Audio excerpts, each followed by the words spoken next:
Jesus said, yeah, you are dead, but I'm going to send you back for another 40 years, 8 months, and 6 days. So Christina came back to earth, and she says to herself, I'm going to take advantage of this extra 40 years. So I'm going to do a complete body transformation. So she uses all her money that she had, all her savings, to do plastic surgery. She does a tummy tuck to get rid of her fat out of her belly, plastic surgery for her wrinkles. She gets new eyebrows, new lips, new nose, bleach her hair a different color. And by the time she's done, she's out of money, and the very next day, after the last surgery, she gets hit by a car, and she dies again. So this time she goes back to the pearly gates, very upset with Jesus.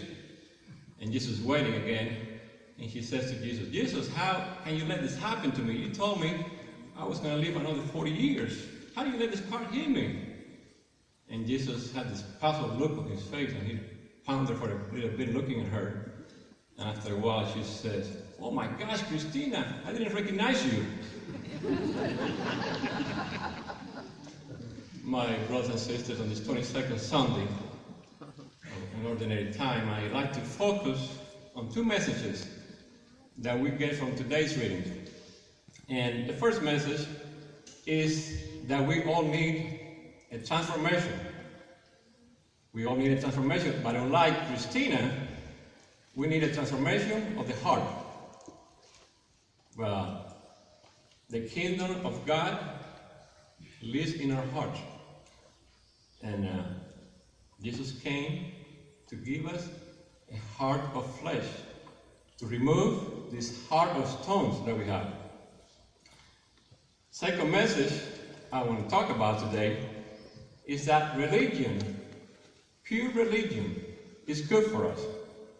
Because pure religion is to have a transformation of the heart, is to do and to obey God's will out of love and not out of obligation. You know, so many people today, there's an epidemic.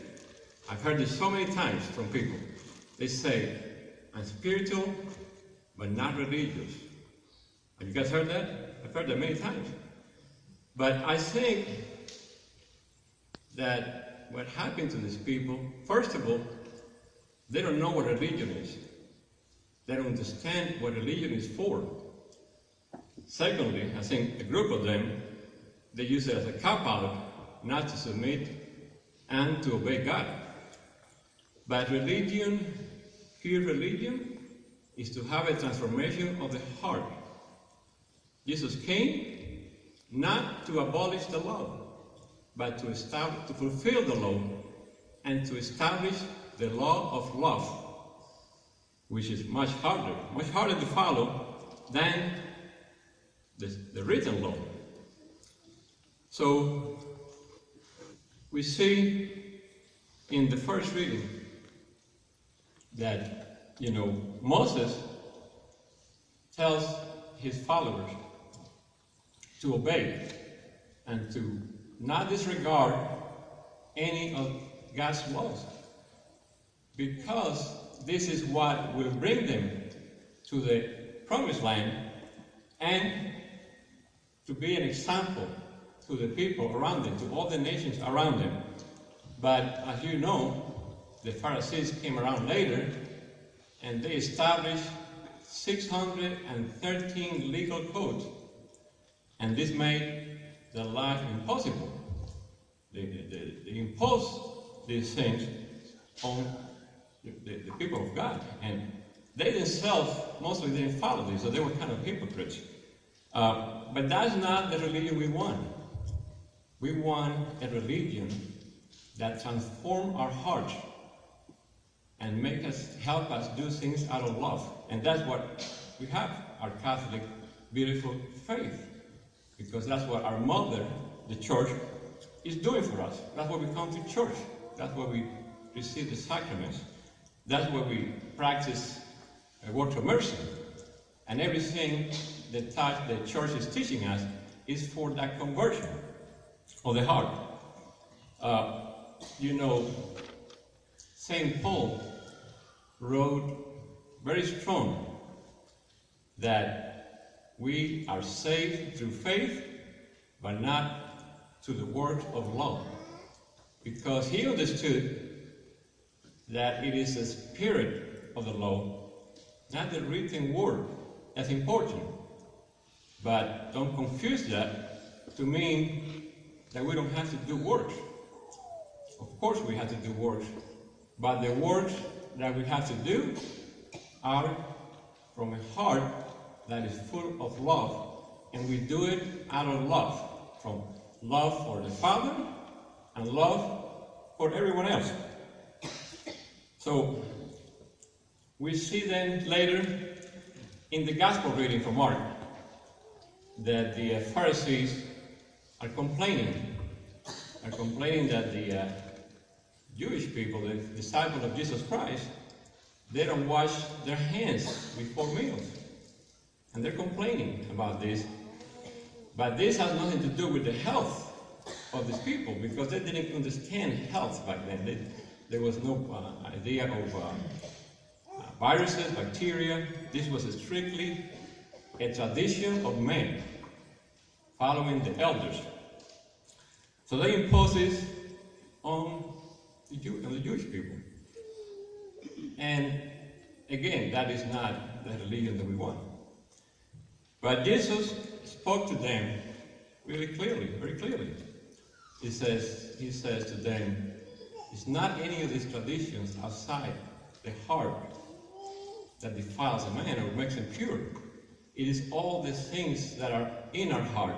When they come out, it's what makes us impure. It's what makes us bad. It's all the vices that we have. Vices like jealousy, anger, selfishness, pride. All of those are in our heart because of original sin. So we must let our beautiful church help us with this transformation. That's what we need, a religion. That's what we need, our Catholic Church. As our mother is guiding us to this pilgrimage that may take a lifetime to complete.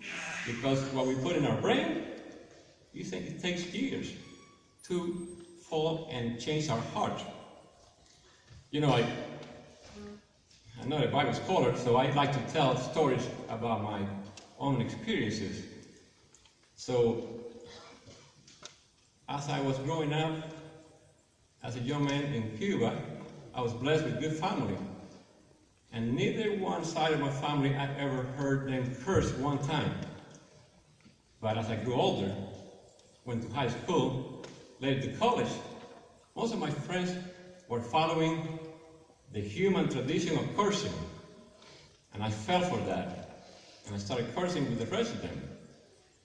And I thought that made me important, I thought that made me cool, I thought that made me smart, which is just the opposite. It makes us look foolish. And every time we open our mouths and we curse, we're just letting everybody know what's in our hearts. So it was not until I was in my 40s, I became a very good friend with this older man. He could have been my father. We worked together in the same project. He was a good Christian man. He wasn't Catholic, but he was a good man. And everybody in the office knew you don't curse around him, because he didn't like people to curse. But him and I became best friends. And we would walk together at lunch to get some exercise for 30 minutes or so. And I enjoyed those walks with him a lot. Learned a lot from him. He was a blessing in my life. And one day, even though I was always careful, one of these curse words came out of my mouth as we were walking. And he stopped, turned around, faced me, and made me stop the walk. And about 3 inches from my face, this is a very mild-mannered man, very good man. He looked into my eyes and he says, Tony, he said it in a loving way, but in a strong way. He says, Tony, every time you curse, you're offending God. And at the moment, I was kind of angry that he would talk to me like that. But this had a profound effect on me. And today, I thank this man, I thank God for putting this man in my life. You know, later on, him and I became golf partners. And in our 50s, when I was in my 50s, we play a lot of golf together. Well, we tried to play golf. I'm saying we play golf. And we lost a lot of balls together. And a lot of frustrating times we had together, but we enjoy our company. And today he's still my good friend. I get a daily message from him, he sends me a text daily, Christian message. And I thank God for this man, for God putting this man in my life. But my brothers and sisters, I hope you take 2 messages home this weekend to reflect on them. We all need this heart transformation. We all need it. It's what we come to church for. This is what besides worshiping God, which we must do, that is the main reason we come to church. And that's the main reason we need a religion, a pure religion like the Catholic faith, to change our hearts. We need that transformation badly. All of us need that. So I'm going to leave you with one message from the greatest sermon ever given, the Sermon on the Mount, one of the Beatitudes, to reflect also on this week. And that is, blessed is the pure of heart, for they shall see God. May God bless you, and don't forget that I love you.